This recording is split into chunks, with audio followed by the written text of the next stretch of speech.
একটু বন্ধ করেন। আপনি কি এলাকার বাসিন্দা? হ্যাঁ।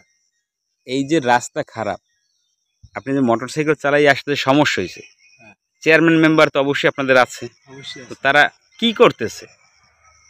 এইগুলো তো উচিত যে রাস্তাঘাট ঠিক মতন করে দেওয়া, করে দেবে। তারা যদি কাজ না পায় তাহলে পারবে কেমনি? আচ্ছা, কাজ সারা দেশে হইতেছে, তারা পাইতেছে না, এটা কি আপনার বিশ্বাস হয়? না টাকা খাইয়ে ফেলাইতেছে? সেটি সঠিক আমি বলতে পারবো না। টাকা খাইয়ে ফেলাইতেছে, না সরকারি দেয় না, বা জনগণই পায় না। লাগে তো এই এই কাদা খোদার মধ্যে আরতেও কষ্ট হয় যে গাড়ি চালানো দূরের কথা। আপনাদের এই ইউনিয়ন চেয়ারম্যানের নাম কি? ইউনিয়ন চেয়ারম্যানের নাম হচ্ছে হানিফ মাতবার। আচ্ছা, হানিফ মাতবার কত বছর ধরে চেয়ারম্যান করে? এই তো এই 5 বছরে 5 বছর মনে হয় হয়েছে। আচ্ছা, এর আগেও কি ছিল তিনি? না, এর আগে কে ছিল? এর আগে ছিল হাকিম মাতবার। হাকিম। হাকিম। এইটা কোন ইউনিয়ন বা কোন স্থান? আমরা এখন যে রাস্তায় আছি, এটা হইলে 4 নম্বর ইউনিয়ন। আর গ্রাম হইলে যে উত্তর চালতিতলা পায়। বরগুনা সদর উপজেলার 4 নং কেওড়াবনী ইউনিয়ন। হ্যাঁ। আচ্ছা, এটা কয় নং ব্লক বা এরকম কিছু জানেন? আমার সঠিক খেয়াল নাই। আচ্ছা, আপনার বাড়ি কি এই কাঁচা রাস্তা না পাকা রাস্তায়? কাঁচা রাস্তা। আপনার বাড়িটা কোন জায়গায়? আমার বাবার সামনে। এই রাস্তায়? এই রাস্তার পরের রাস্তা।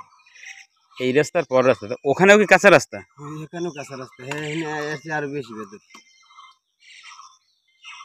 এখানে মেম্বার কে এখানে এই ওয়ার্ডের? আমরা চাই কি জানেন, এই আপনি যে কাঁচা রাস্তায় ঢুকছেন, আপনার যে কষ্ট হয়েছে আমি কিন্তু দেখছি। আমি এই যে আমার মোটরসাইকেল নিয়ে আমি আসছি, আমারও কিন্তু কষ্ট হয়েছে। আমার বাড়ি 2 নং গরিচন ইউনিয়ন, বরগুনা সদর উপজেলার। আমার চাচা তিনিও একজন ইউপি সদস্য।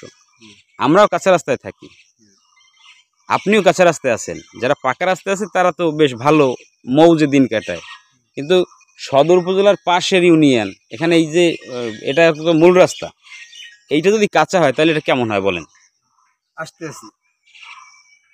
এটা কি চেয়ারম্যান মেম্বারের গাফুলতি, না আপনি কি মনে করেন? না, চেয়ারম্যান মেম্বার তো জনগণের সমর্থে যাদেরই ভালো, কিন্তু চেয়ারম্যানের নাই, সে দেখেনি। সে যদি কাজ না পায় তাহলে করাবে কেমনি? দর্শক, এলাকার জনগণের সমস্যা আমরা এভাবেই তুলে ধরি এবং ভালো কাজ করার চেষ্টা করি। সবাইকে শুভেচ্ছা এবং ভালোবাসা জানিয়ে শেষ করছি। সবাই ভালো থাকবেন। আল্লাহ হাফেজ।